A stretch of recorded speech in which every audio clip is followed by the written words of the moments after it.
Shalom, hari kita sama-sama merenungi firman Tuhan yang terambil dari 2 Timotius 1 pasal yang ke-1 ayat yang ke-7. Sebab Allah memberikan kepada kita bukan roh ketakutan, melainkan roh yang membangkitkan kekuatan, kasih dan ketertiban. Saya ulangi lagi, sebab Allah memberikan kepada kita bukan roh ketakutan, melainkan roh yang membangkitkan kekuatan, kasih dan ketertiban. Di sini saya akan memberikan tema jangan takut. Ada 3 poin penting. Yang pertama adalah identitas roh yang kita terima. Identitas roh yang kita terima ini bermaksud tentang ketakutan bukan berasal dari Allah.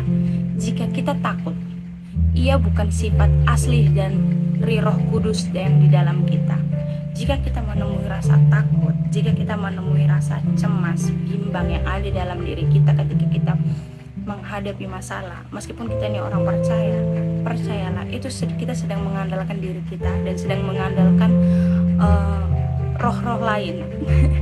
Kita sedang mengandalkan logika kita. Kita sedang tidak ada di dalam Roh Kristus. Karena jika kita mengandalkan Tuhan ataupun mengandalkan roh yang ada dalam kita tidak akan pernah ada di dalam rasa takut itu, karena itu bukan sifat asli yang Roh Kudus berikan kepada kita. Jadi ketika kita merasa diri kita ini sedang merasai ketakutan atau kecemasan yang berlebihan ketika menghadapi suatu persoalan, coba kita mengambil Alkitab kita menutup mata kita berdoa kepada Tuhan. Tuhan, hamba takut. Tuhan, hamba sudah di situasi yang hamba tidak tahu hamba seperti apa saat ini. Maka saya akan percaya Tuhan akan mengembalikan roh asli yang ada dalam diri kita, yaitu adalah Roh Kudus. Jika mungkin engkau belum percaya kepada Tuhan, di dalam hidupmu engkau hanya mengandalkan roh-roh lain, roh-roh jahat yang ada dalam dirimu, dan kamu malah merasa lebih hancur lagi, lebih ketakutan lagi. Tuhan Maha Pemaaf, datanglah kepada Dia, berdoalah, minta ampun kepada Dia, sebutkan apa yang engkau inginkan. Tanpa engkau menyebutkan pun Tuhan akan tahu apa yang engkau minta. Dan Tuhanmu adalah kau datang merendahkan dirimu, merendahkan hatimu kepada Tuhan untuk berbagi pergumulanmu kepada Tuhan, bercerita. Jadikanlah Tuhan itu sebagai psikolog yang kekal. Jadikanlah Tuhan itu sebagai psikiater yang kekal. Jadikanlah Tuhan itu sebagai orang tua yang kekal. Jadikanlah Tuhan itu sebagai teman, sahabat, apapun yang kekal. Poin kedua, 3 pilar kemenangan: kekuatan untuk bertindak, kasih untuk melayani, dan ketertiban untuk penguasaan diri, untuk berpikir jernih. 3 pilar kemenangan itu adalah kekuatan untuk bertindak, kasih untuk melayani, dan ketertiban untuk penguasaan diri, untuk berpikir jernih.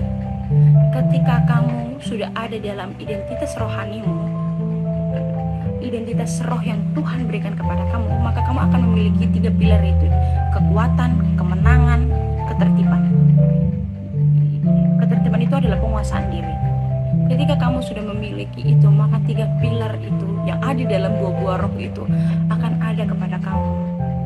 Kamu akan merasa memiliki kekuatan untuk bertindak. Kamu akan memiliki kasih untuk terus melayani. Kamu akan memiliki penguasaan diri untuk terus berpikir jernih. Kamu tidak berpikir hal-hal yang bodoh, hal-hal yang akan menyakitimu, hal-hal yang akan membuat kamu jatuh.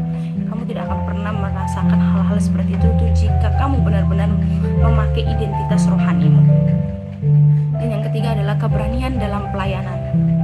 Menggunakan karunia Tuhan dengan percaya diri karena kita tahu siapa yang mengutus kita. Mungkin banyak sekali orang-orang yang saya dengar dalam suatu pelayanan, mereka selalu mengandalkan ego mereka selalu mengandalkan kekuatan mereka selalu mengandalkan apa mereka punya, talenta mereka.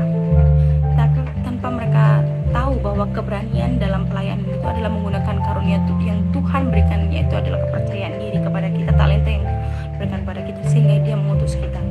Jadi jika engkau sudah melayani Tuhan, layanilah Tuhan itu dengan sepenuh hatimu, dan janganlah engkau melihat orang lain itu seperti ini, engkau langsung berhenti pelayanan. Engkau lihat kau diperlakukan tidak sepantasnya oleh orang lain, engkau langsung berhenti pelayanan.